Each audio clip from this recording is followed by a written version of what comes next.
Hey Fit Fam, this is Tay the Great from Fit and Sanity. Today's show is sponsored by F&A Distribution, your local laser, steel, and cut crew.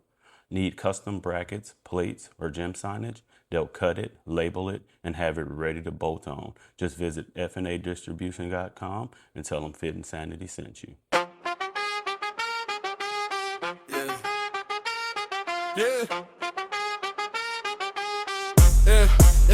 Yeah, we back in the zone, time to tighten the frame. Mind sharp, body strong, yeah, we lifting the game. Fit Sanity, the crew, we be breaking the limits. No excuses, no fear, we go hard every minute. Tay the Great in the lab, keeping focus profound. We talk health, real life, how to rise from the ground. If you ready for the change, take a breath, lock in. Let the dog gap for the warriors, let's begin. Let's begin.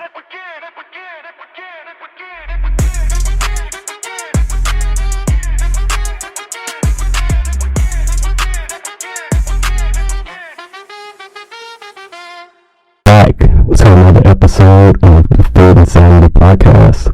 I'm your host, Tay the Great, and I mean, what's been up, man? I hope everybody's been doing good. I think the last time, if you listened to the last episode, I was hyping up my next guest that's going to be on today, and she's here with me. I'm going to introduce her in a second, and then I'll let her talk. And it'll be good. There's a lot of good coming from it. But I wanted to give a quick funny story. This is why you got to stay on top of your stuff at the gym. So, I have a 17-year-old son, right?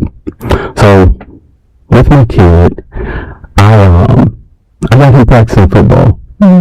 So he's a wide receiver, El Paso. He's doing pretty good, right? Practice is going well.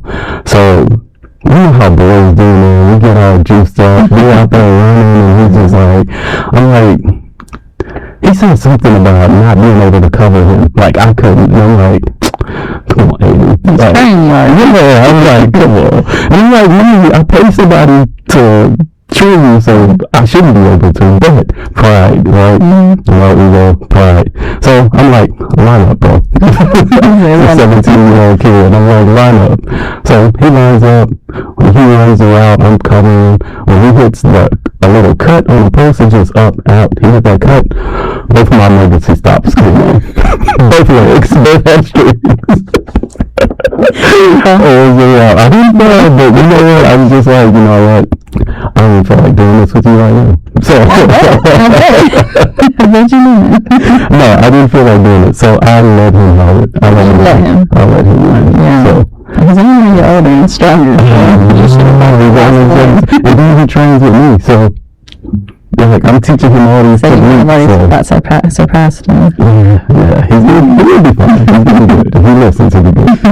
Alright, so let's guess. So if you guys remember Cynthia was in here. She was talking about this one lady that said something to her. She was so strong and this and that. I was like, who are you talking about? I'm like, I've seen her before. And we talked, and her name is Maddie.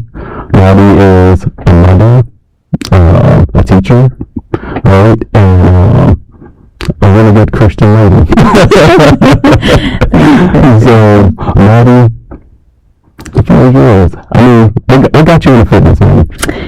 Honestly, growing up, I didn't have a release for my emotions or anything like that, so that's whenever I started going to the gym, it became my routine.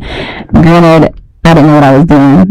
It kind of just helped me clear my mind at the time, and I kind of just grew passionate about it as I got older and started seeing like the different changes and what I could learn, what my body could do and become. So I just kind of kept growing from there, and now it's just fun. Yeah. You get to the point where you enjoy this. So you at that point to where if you miss a workout, you feel miserable?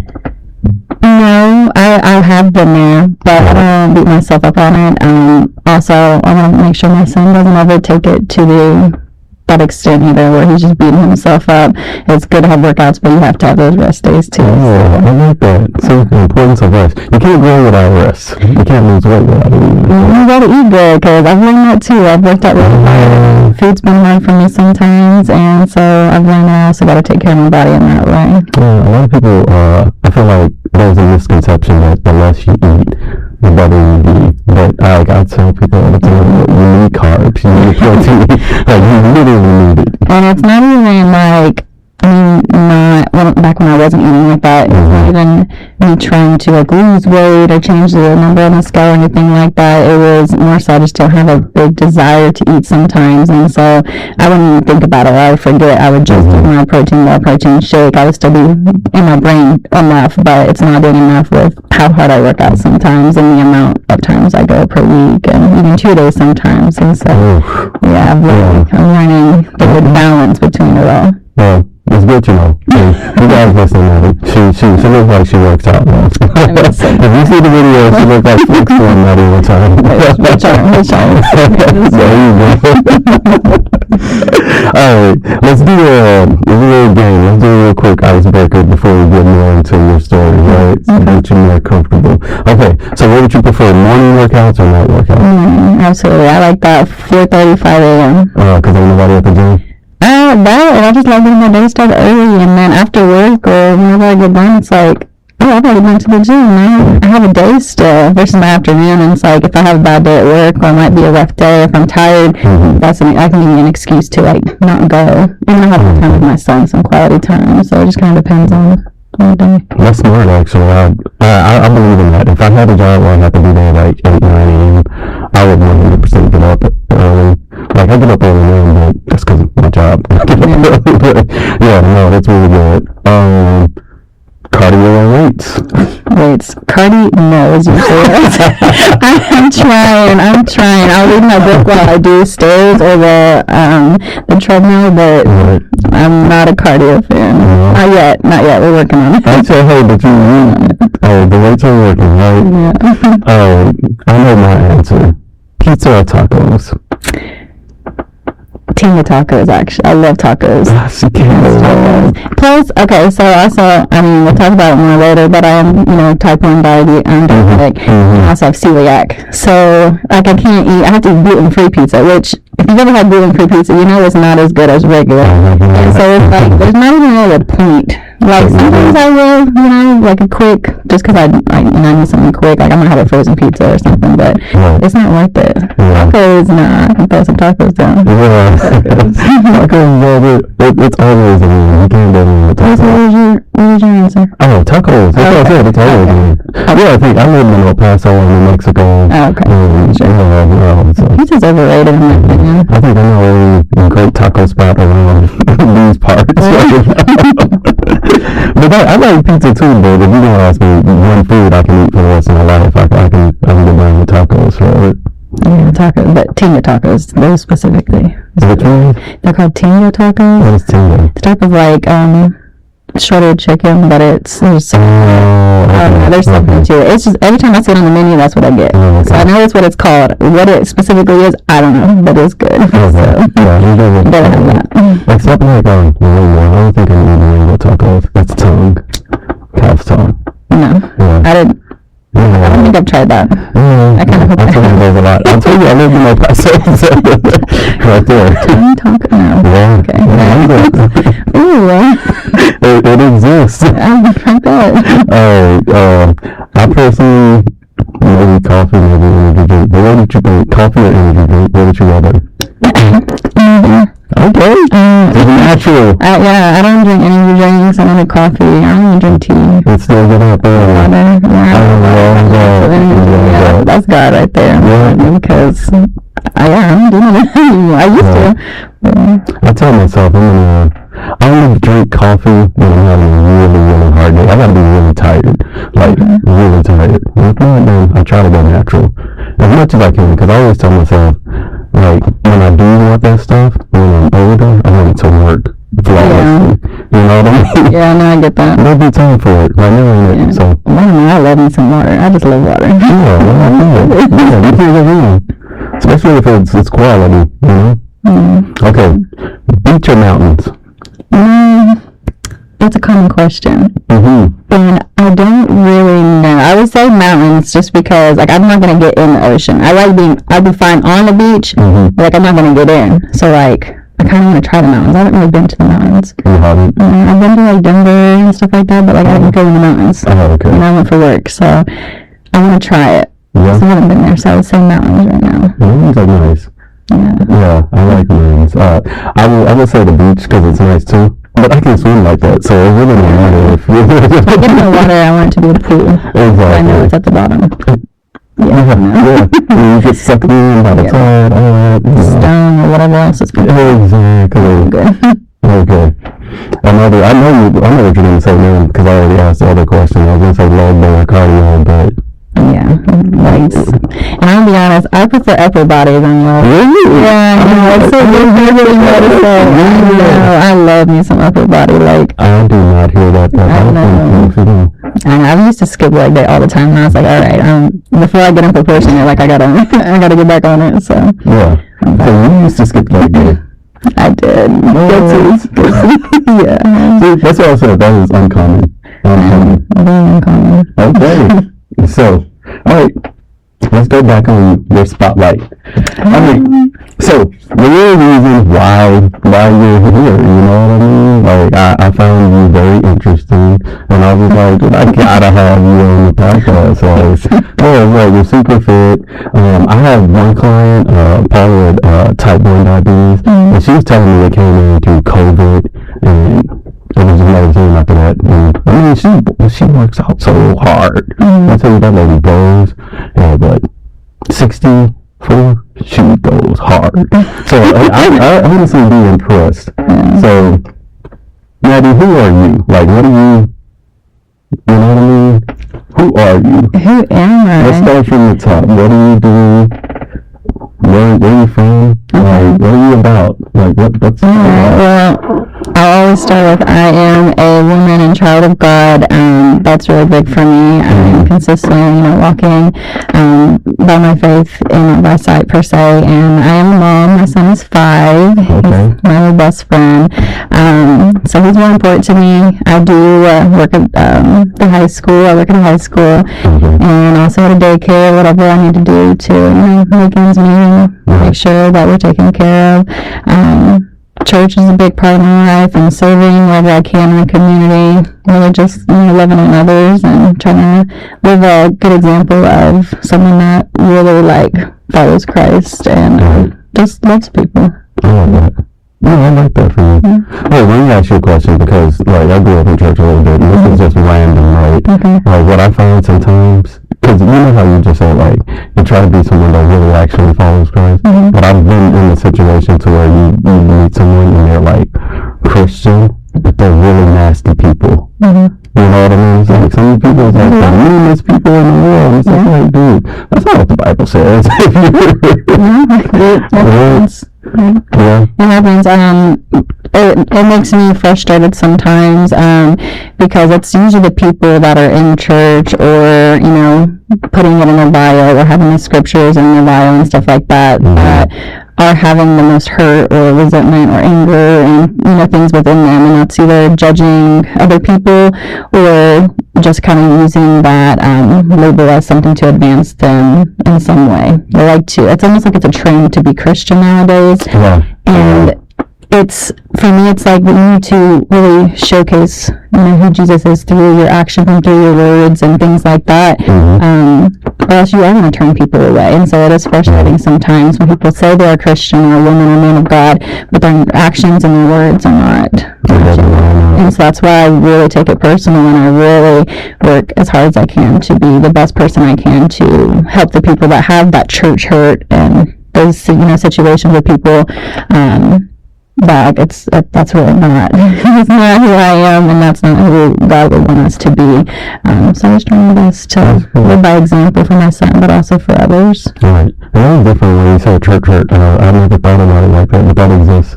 That's a real thing. It is. Some people, they get so hurt in church, they never want to go back in church. I agree. And I can't blame, because I've seen it. I've seen how it can be, and it's sad. That community sometimes is not what you're expecting. It's like, if someone's there, no matter what they look like or how they're dressed or how they're showing up, at least they walked in the doors, kind of thing. And you don't have to go to church to be a Christian, but at the same time, community is so important. Just even with fitness, it's important. But having just like-minded people in your circle is important. And then eventually being able to, find that community and maybe go to a service, whether that's young adult service or a prayer meeting or church on Sunday or whatever works for you. But that community definitely is important. I like that. Good. Okay, good. but did you say where you were from? I'm from Arlington. You're from Arlington, Texas. Okay, Yeah. that's all I was wondering. Okay, all right. Good old Arlington. Yeah, we're over here in the hills. Yeah, kind of. Yeah, no, we're good. Not too far though. Nah, it's not that far. I work over there. I'm over there all the time. How busy it's gotten. Yeah. I go to Arlington every day. Absolutely not. I hate driving over there. It's crazy. It's worse with the stadium and everything. And football season is about to be crazy over there. That's the one thing I didn't like about living over there. The traffic and stuff. Football season. I love the Cowboys, but I didn't leave. I wasn't that far in Arlington. No, I was in there. I was deep. It gets even worse over there, but I'm talking like Cooper. Cooper Street. Yeah, no, that's tough too. Yeah. But that's where I was at, like, because I went to UTA, so I stayed right down the street. So it was like, yeah. I'm good. We're in an area where it's like we still kind of have some quietness, but also there's stuff everywhere popping up too, so it's not too far. So that's why I like this area. Yeah, no, I like this area a lot too. Alright, so Maddie, what do people assume about you because you're fit? But I just really strict, I guess, with food is a big thing when I'm not at all. No. Not at all. So aside from pizza, what can you not eat? Okay, so there's a difference. There's two different sections of it. Like there's the type 1 diabetes, which I can eat anything I want to. Right? Anything. Really? I just have to take insulin for it. Right. So like, what is it? Like my Dexcom right here. Right. That tells me what my blood sugar is, and it's Bluetooth to my phone, so I just watch it and I can, manage it. And then I have my pod, which I move around, so I have, scar tissue and whatever. It's on my stomach right now. That has my insulin in it. And that's also, like, the devices are so helpful, like, thank God for that. But it's also connected. So I'll just literally be like, okay, I'm eating, this burger or this whatever pizza, and then I'll just put how many carbs it is, and then I get my insulin for it, and I can eat it. Oh, sweet. So it's really not bad. It's just more intentional with what I'm eating, when I'm eating it, how it affects my body, things like that. Now the celiac, that's a different story. That I definitely have limitations. You want to explain that? What exactly is it? Celiac is my body, like, I can't eat gluten, so I have to eat gluten-free. Right. Like, I get so bloated, like, I look like I'm in my 3rd trimester. It's bad. A lot of times autoimmune diseases do link up, and diabetes and celiac do often pair together. Okay. My little brother also has type 1 and celiac as well, which is very rare for siblings to have that together. Are you born with? That's another thing people do assume, right? No, so I was not born with it. Being type 1 just means your pancreas doesn't work to the full extent. Right. So mine stopped working in 2017. So in 2017, I just realized some of the symptoms, and my brother had got diagnosed 2 years before me. And so I was like, kind of see like it's beeping now. Do whatever you need. No, it's fine. It's just the Bluetooth connection that's messed up. But yeah, so I forgot what I was saying. You're talking about your brother? Me and my brother both have it. No, I was not born with it. My pancreas just stopped producing insulin, and I noticed the symptoms. And my brothers, we went to the hospital, and then they diagnosed me in 2017. So my pancreas just doesn't work at all. So I have to work for it, and that's why I have to watch my blood sugars and take the insulin. I'm insulin dependent. Right. So that happened in 2017. Most people, it's not necessarily you're born with it. It's just when your pancreas completely stops. So type 2, like, it works just not fully. So you can, support it or supplement with the pill or with the shot or healthy eating, right? With type 1, it doesn't matter what you eat. It's dead. It don't work. So you just work for it. So that's why it's like, if you're type 2, you got to be careful, or you can become type 1. Yeah. So you just kind of manage it. Mine just flat out stopped. I'm not type 2 goes in your kidneys a lot. Do type 1 a lot too? Yeah, it definitely can. If you're not taking care of it and watching your numbers, it's definitely a everyday battle. Like, everything affects my blood sugars. Too much insulin, I can go low and have a seizure, go into a coma. If I go too high, it's more like long-term effects. So like that's when kidney failure, like kidney issues or the wounds and things like that can happen. I actually went into DKA, which is diabetic ketoacidosis. A couple years ago when I switched insurances after my divorce. There was just some issues with my devices and getting them, and I wasn't taking care of it very well, and I ended up in the hospital in ICU. And if I wouldn't have caught it or went in for it, then I could have went into a coma. Jesus. And my mom really, she told me right then and there, she was like, what's going to happen to your son if something happens to you if you don't really take care of yourself? And that was kind of like one of those moments that hit me, and ever since then I've been on it. Like a wake-up call. Yeah, so yeah, you're absolutely. really thorough at watching. You have to be really thorough at watching what you put in your body. I literally with just a little bit of insulin, like it could change my whole day, like my whole life. Really? I gotta be extra careful. Yeah. That's crazy. Does it play on when you work out? Yeah, it can play. A lot of times I won't correct my blood sugar if it's a little bit higher. If I'm running, it might come down a little bit, or if I'm working out. It can help your insulin sensitivity too, just staying active and things like that as well. Right. But that's why I like the Dexcom and the monitors, because it shows me versus having to go prick my fingers all the time and just guess. Yeah. It'll just tell me. So if I start feeling a little off or like whatever, then I'll just check it. I remember my mom having to prick her finger all the time. Oh, That's what I was like. sucks. Yeah, I remember. Yeah. I've seen all of it. Like all of it. But okay. So one more. Okay. So some people might know you, right? What's a quick thing maybe people may not know about you that know you? It ain't gotta be that serious or anything. Probably that I'm really loving chess now.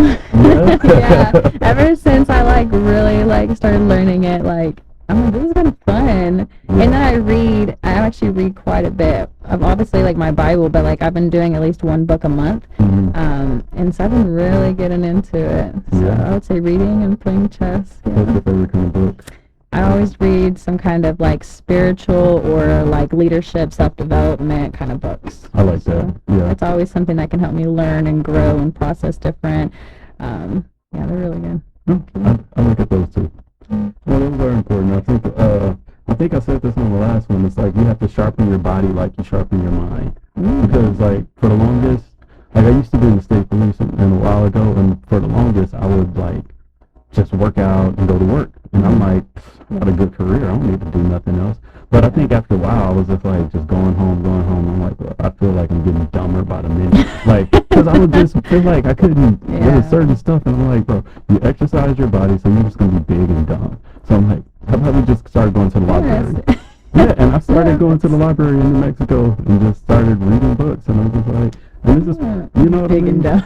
Yeah.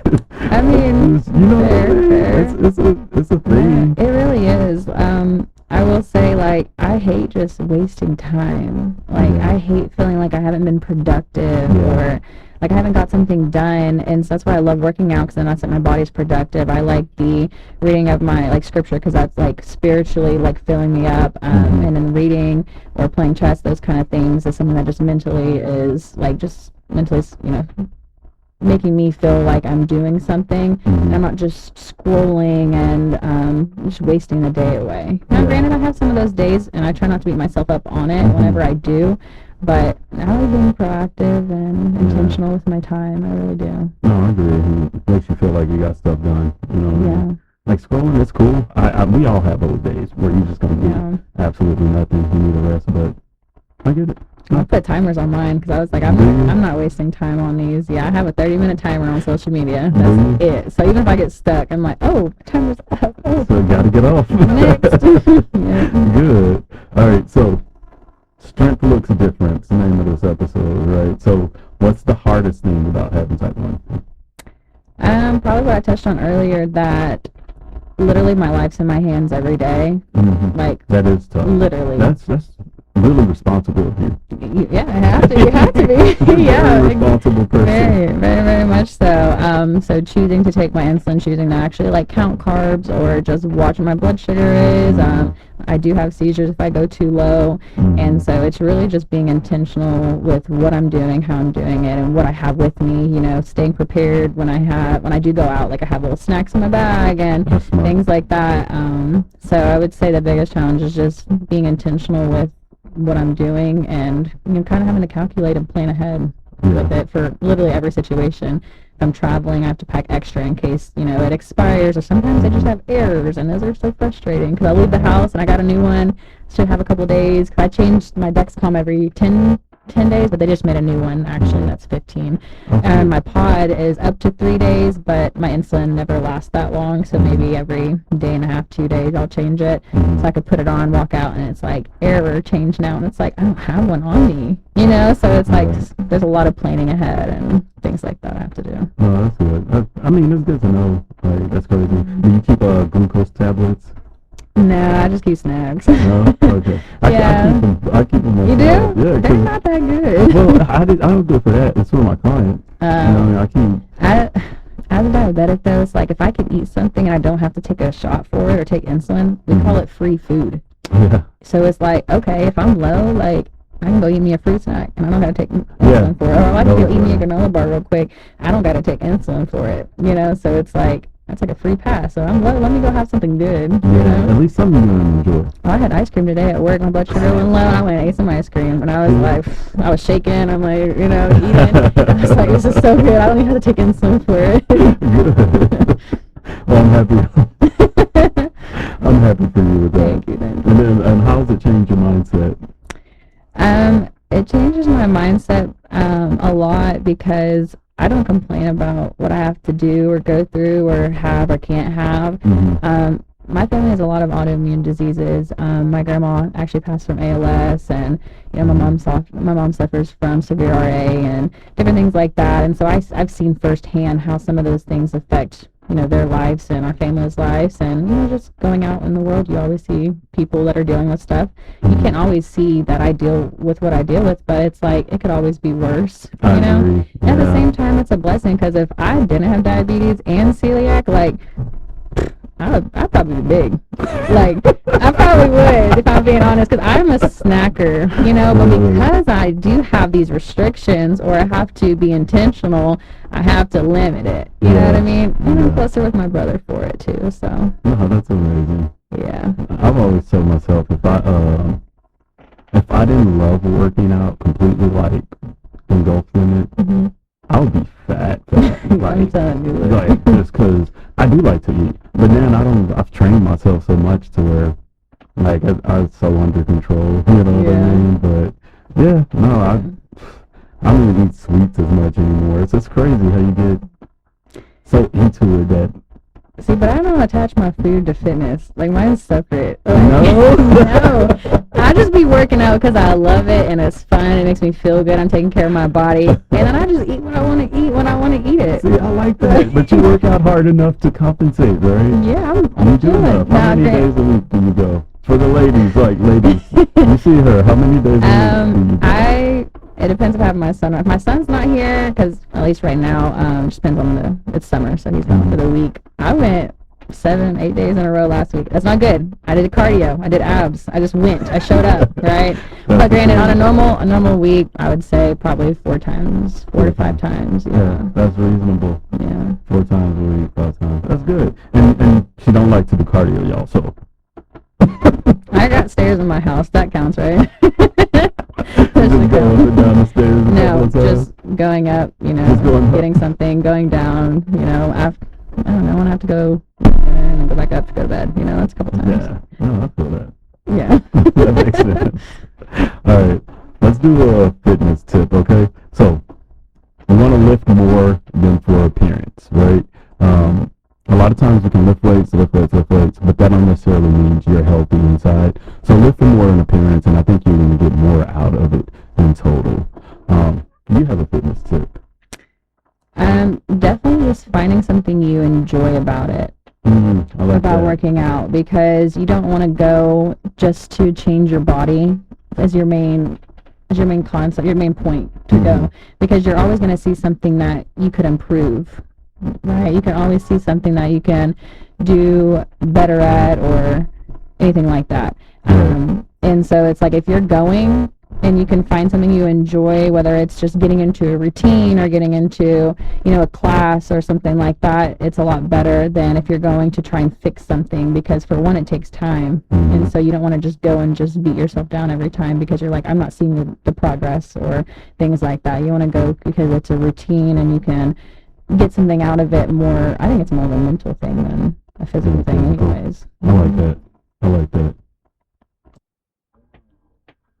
Okay, so let's do some myth or fact stuff with diabetes, especially type 1, because some of us don't know when we're learning. So, what are some myths about lifting with diabetes?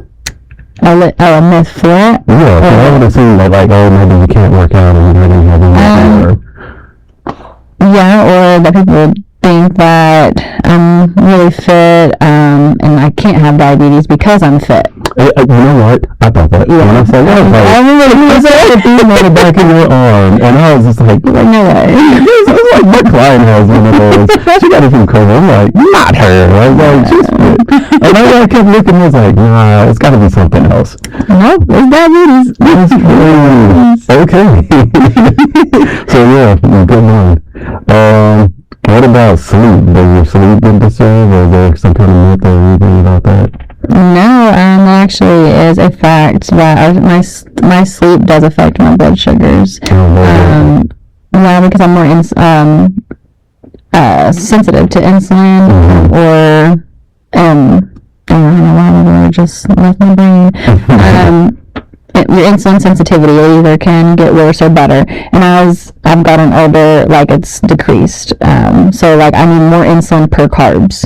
So like I'm like a 1-to-6 ratio. So every 6 grams of carbs that I eat, I got to take 1 unit of insulin. Okay. If you know, there's a lot of carbs and a lot of things. So that's a lot of insulin. So it's a lot of insulin. Anyways, but if I have a bad night's sleep, like I might need more insulin. I might be at a 1-to-5 ratio that way. So it can affect just depending on how I sleep or just what my body's doing. How many hours do you have to sleep? I'm just sleeping on myself. I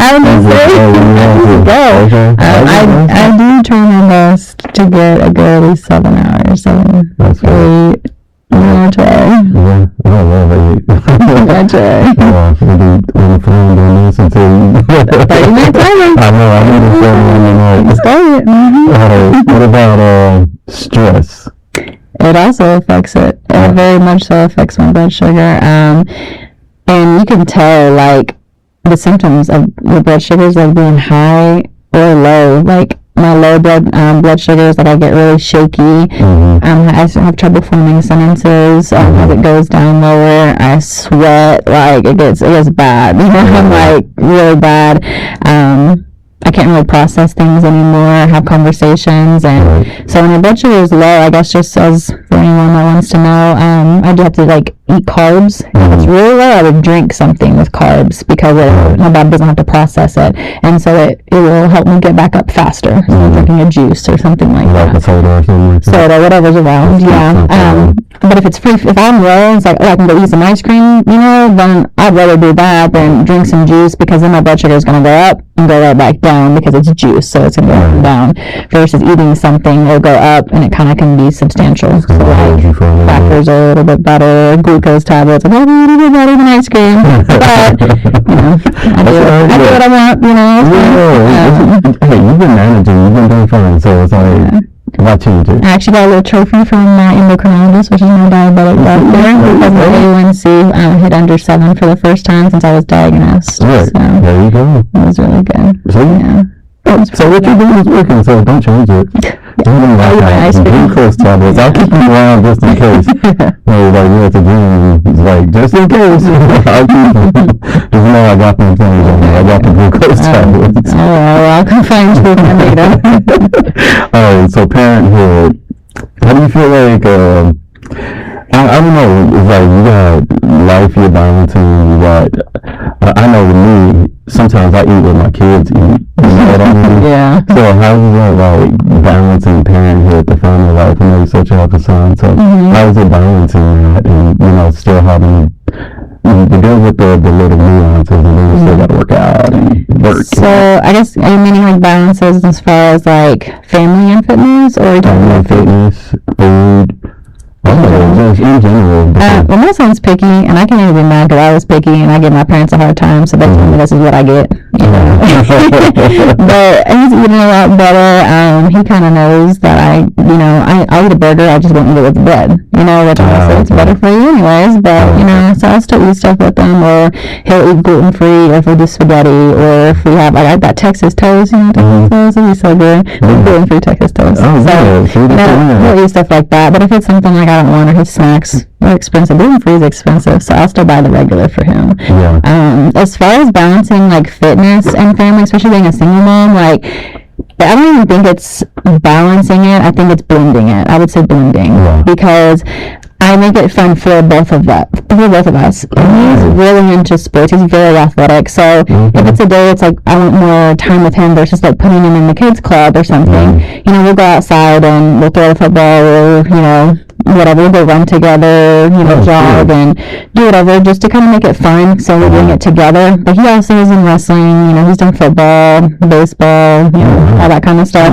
And so if he's doing it, I'm like, okay, we're gonna go to the gym. If there's a day he's like, I really don't want to go, it's like, well, remember, like, you get to go and do your thing and do your exercise, and mommy's gonna go do hers and her. She's gonna get some exercise, and he understands that. Plus, he loves the kids club there, so I'm really blessed about that. There's a switch there, and we don't have a switch, so like, but he knows that's like his electronic time, so he enjoys it. So we found a way to blend it in a fun way, so we can both, get something out of it. But he loves working out with me, so that's more than me. Good, really good. Well, that's a good thing to have him on it now, because we give them new habits for the rest of their lives. Things you don't have to worry about. He tells me that all the time when I'm strong. It just makes me feel so good, So strong. Good. He'll flex and he'll take pictures of me. So I can't wait till he can actually like work out with me in the gym. That's gonna be good. How many more years? Wait, how old is he? He's 5. I keep thinking I want to ask. I'm gonna say 7 years. So this is the crazy part. Like, I would say you can work out with him. Like, even my daughter, I'll have her work out and do cardio things right now. Depending on what's good for that kid specifically.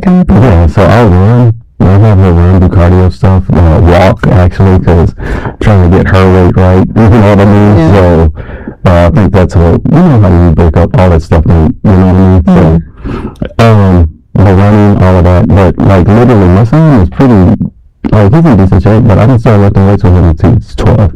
And I try to give that advice. Try to wait till your kids are about 12, because they have growth plates at the end of the bone. That makes sense. And if you damage the growth plates, you can damage the growth. Maybe your kid was supposed to be a little bit taller. She was on him so early. So I let it go natural, but 12 it's cool. Like as far as calisthenics and running and all that, I think you can have your kid do that early with the squats and just I say no heavy weight. And that's good to know. No, he's very athletic. He can throw from 3rd to 1st already. Like, he can throw football, like everything. And so a lot of times it's always like sports, or there's times if he's acting up, like, I'm not afraid to whoop him. He does it occasionally, but not very much. But like, he'll run sprints, and like, he knows how it is, and he's very respectful. He's a good kid, but we find a way to make it fun, but also it's not necessarily a punishment, but he knows like fun exercise versus like a punishment exercise too, and he doesn't like hate it either, so we have fun with it, and sometimes I'll still run with him even if he did something, So you run too? No, but his run, whenever I'm tired, he's about tired, so like we're good. When I say run, it might be like a sprint too, or like a little lap. So you're running miles. No. Last time I tried to run, like, I went in the urgent care, and 6 paramedics came because they called the to take me to the ER. I was like, I'm fine, I promise. They're like, but you've had chest pain for a few hours. I'm like, yeah, but I think I'm fine, guys. Like, but we have to call. So 6 paramedics came in there, and I'm just like, I decline. I'm fine, guys. Yeah, I was fine. They just said they had to because I said chest pain, so they're automatically like required, I guess. I was like, oh, that happened to you fell out or something like that. Yeah, but dang, I was like, I'm scared to run. I was doing incline walks. Oh, sure. I'll run, but yeah, not for me like that. So another, one time when you wanted to quit, but you kept going. I would say that's a little deeper. There's been a lot of times I've struggled with mental health growing up a lot. And I would say when I was younger, I got into the relationship that I did really young, and I was kind of hitting rock bottom, but like there was nowhere for me to go because I didn't really have a good relationship with my parents when I left home, and the relationship with him wasn't working, but I was raising his son as a fresh 18-year-old, and he was 3 at the time, and it's like I couldn't afford a place for myself. Like it was a lot of things going on, and I just felt like completely stuck, and it was like, where do I go? You know, like I don't know anything about life. Like I jumped into this, everything. But around that time was when I found out that I was pregnant with my son, and so when I say like my son saved my life, like he really did. Like that's somebody that I can finally say like will love me unconditionally and like won't ever like leave me. You know, like I'll have him like forever. Yeah, and ever since then, like I've never thought about like hurting myself or like being in a better place or like anything like that. Like I've never had those thoughts pass me because it's like I need to be there for him and I have him and he has me kind of thing. And so really just, pushing and being a good example for him, even as a single parent, is like, that's what I'm here to do, So, good. Yeah. Good. I like that. Okay. All right. So, I said I was going to do a rapid fire at you real quick. But, there's one more thing I wanted to ask. Okay. I think you're going to be okay on this. So, you know how, one of the things I made an episode with Cynthia, and it was just like the voices in our heads and how we talk to ourselves, positive versus negative self-talk. So how you self-talk, but I know sometimes we can all self-loathe and get on ourselves and, you're so down, you're an idiot, blah, blah, blah. Would you encourage your son to talk to himself the way you talk to yourself? Before I dedicated my life to God? No, absolutely not. It was so bad. And I finally would forgive other people, but forgiving myself was the hardest. Like I beat myself up of why did you allow this to happen, or why did it be more than once, or why didn't you stop it or allow it or whatever. Right? I was always my fault because I was a big people pleaser. I don't, whatever I needed to do. And so I was bad. I was mean to myself. I was really mean to myself. Now that I've rededicated my life to God and I see myself created in His image, and I know I have to give myself grace. And you love your neighbors as yourself. But if you don't love yourself, then how can you love your neighbors? My therapist told me that, and I was dang, because I love other people. I genuinely do. But why am I so hard on myself? And so really working through that. I'm in therapy even now. I've been in therapy for a while, and it helps me a lot. So how I talk to myself now, yes, I'm truly trying to live by example. Me and my son work on affirmations for ourselves, but also for each other. We pray together all the time. So even when I'm getting frustrated, I'm hold on, Lord, I'm gonna have some patience right now. I know it's the morning, this guy got thrown off, but let's get back on track so that we can have a good day. You'll see me do that because I can tell that I'm getting aggravated, or whatever the case may be.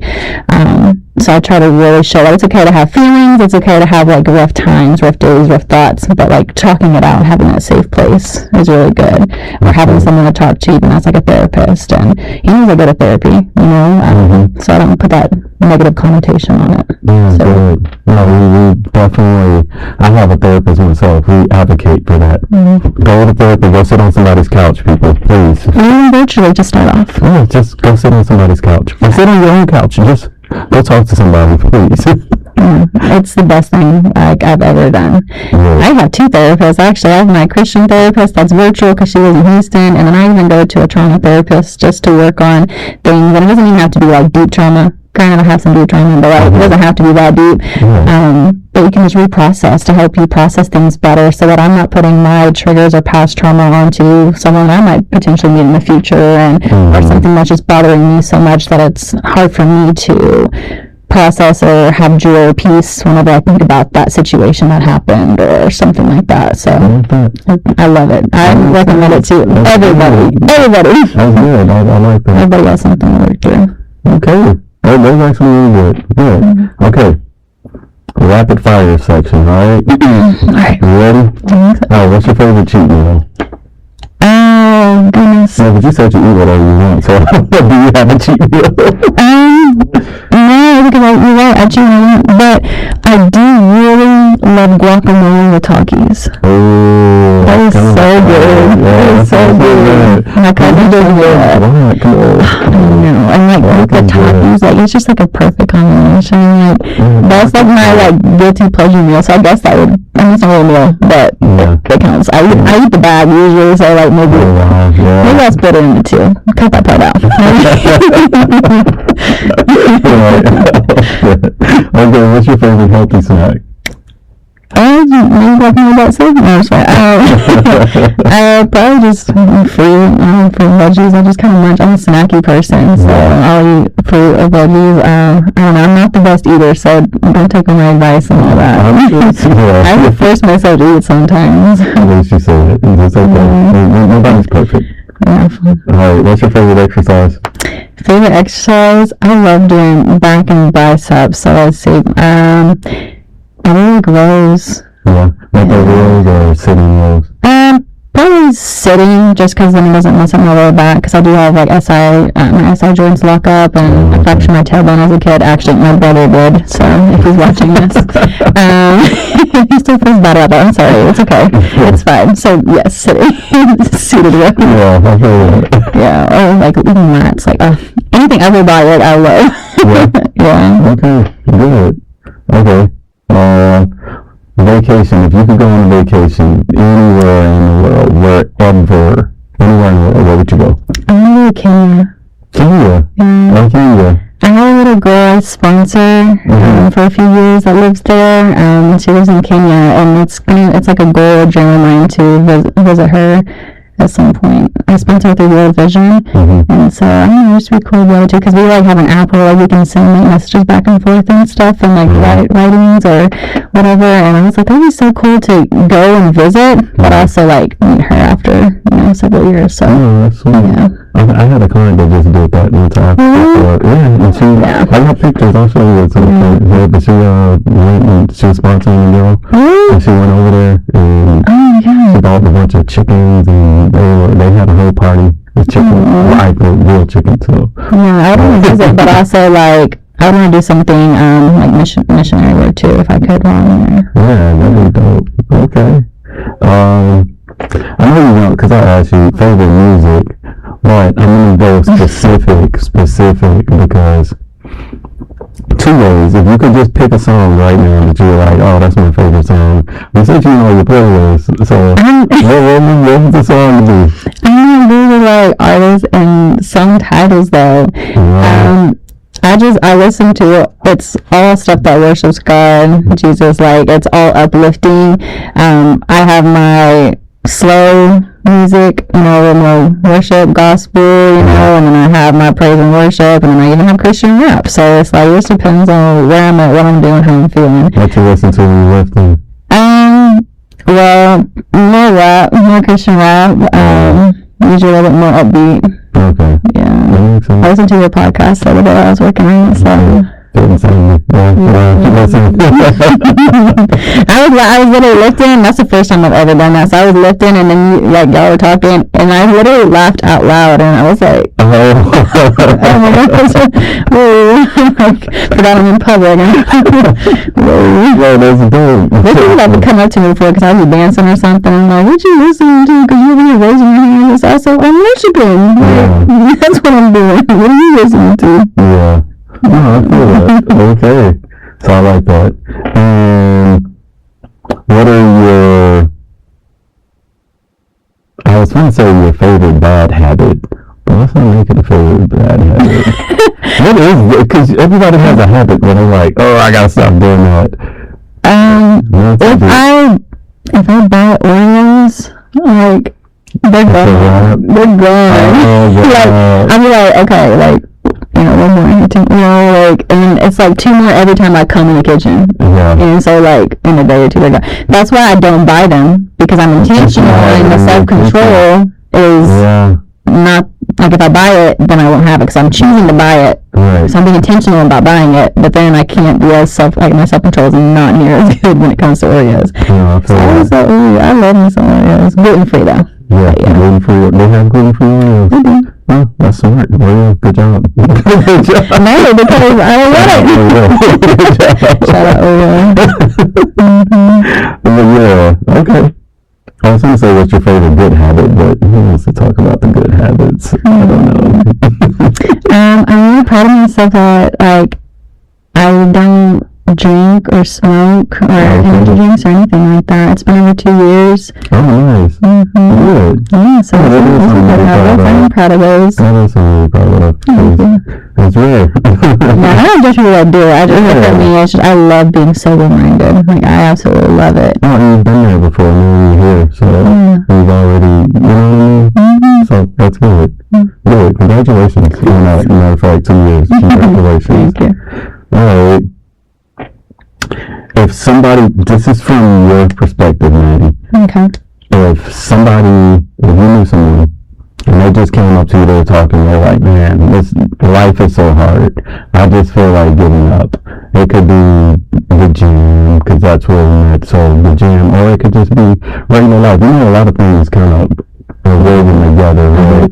So what would be the advice, golden advice, right? The golden rule, like, what would be, if someone told you, hey, I want to give up, I'm tired, I can't do this no more, what would you tell them? I would tell them that this is a chapter. It's a chapter of your book. You've already had previous chapters written, and you can't change them. But you're in a chapter right now where it might be hard, but you're in the middle of your book. Like, you're at a point in your book where it's not the end. And we have an author of our story, and he knows how the ending is going to be. And it's just really trusting in him. And for me, like, even at the gym, I have seen someone breaking down and, you know, them opening up because I've checked on them, and just being there for them to either vent or to pray for them. And I think just being willing to just give it to God. If you're at the point where you're already thinking things like that, it's like, what do you have to lose, right? So why not talk to God about it? Why not give him the chance to, you know, use this pain for a purpose, because there's nothing he lets go to waste. I've been through some hard times, but now it's a part of my testimony, right? And so it's like, don't let the pain be unused. Like, you're working through it. It makes you stronger, right? It's making sure you have the community around you, or the people around you that can help you through it, so you don't feel alone. That's what the enemy wants to do. The enemy wants to break you down. He wants you to feel alone. He wants you to isolate. Even when I first rededicated my life, like, I isolated because I feel like I didn't fit anywhere. That's not what God calls us to do. He calls us to be in community and to live in overflow. And so it's like, the closer you are to the source, the more full you're going to be. And so a lot of people are not close to the source. So yes, they're going to feel drained. They're going to feel depleted, especially when you're pouring into other people, especially, you know, like single parents, like they're pouring into their kids, their work, all these things. And sometimes, like, you just don't see an ending in sight, but there is one. You know, it's just a chapter, and you're just gonna keep going until the next book. You know? I like that. That's actually really good advice. That's solid. Yeah, that's solid. Okay, so let's I do one thing where I'm always like, okay, you gave that advice. Is there any more advice where you're just like, hey, you were here, what do you want people to know? Like, if they listen to this, also give out your socials if you want people to follow your socials. Have you got anything special going on? You can give that out, you know? So, yeah. I guess the final piece of advice is kind of what I was saying before is, you know, your life, you have a cup, and God calls us to live in abundance, right? He calls us to be able to overflow into others, and something I fell short in a lot of times was pouring everything I had into other people. And we have to be able to get our cups refilled and not just keep getting it refilled to where we're pouring it right back out to refill to pour back up. Like, no, we're supposed to be getting our cup full to the point it's overflowing, that the parts that are overflowing are what's going to other people. Like, I have so much peace and joy. I'm not having to give you my peace and joy for you to have it and then you have to earn it back or get it back. It's like I have so much that I'm overflowing and you're seeing it and you're feeling it as well because of what I'm doing, right? And so that's why I'm so strict on the things that I do, the things that I say, what I put into my mind, body, and soul. It's really important to me so that I can have the abundance so that I can give to others. So that, as well as living a life where we're having open hands, whether that's, praying for people, receiving things, giving things, because if we're living with our hands closed, we can't receive anything or give anything, And so I think it's really about just having open hands, open mind, open heart to receive, but also give. Because we can't do that if we literally can't. Like, I love that analogy. Like, if I want to give money to somebody, then I have to open my hand. And if I want to get money, my hand still has to be open. If my hand's closed, like, I'm not going to give money, then how am I going to get it? I want to give joy and peace and patience, all the fruits of the Spirit. But if I give it, then I can also receive it. But if I'm not going to talk to people or read my word, get in community, how can I give that to other people? How can I share that with other people? That is fire. That's God. That's the Bible. That's scripture right there. The gospel. Yeah, that is fire. Yeah, I'll leave it there. The whole Bible study with me. That was good. What are your socials? If you want people to have. I know, posting's been crazy, but I guess my Instagram is T1D_Madison, like type 1 diabetic _Madison. So if you want to follow Maddie, guys, go follow her. She probably got good advice. That was really amazing. Like, open your hands, open your heart. Right? That is 100% amazing. That was great. So until next time, make sure you guys keep your hearts open, keep your hands open, keep your mind open. And as always, until the next episode, stay fit, stay focused, and stay sane.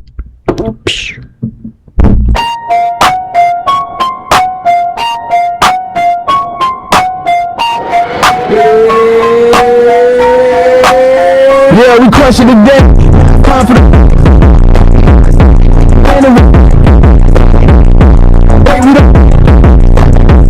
Every loss is a win. Keep the pressure on your. Stop it. Let it.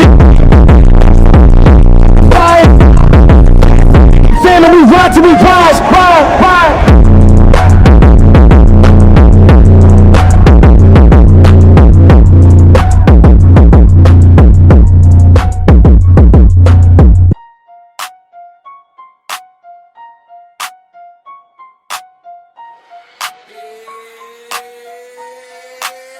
Yeah, we crush it today. Now it's time for the flex. Mind heavy, heart steady. We demanding respect. Fit insanity, the code. We don't break, we don't bend. Every setback is set up. Every loss is a win. Keep the pressure on your goals. Let it sharpen your aim. Hustle hard, move smart, stay ahead of the game. To the next time we link, keep the fire inside. This the Fit Sanity family. We ride till we ride.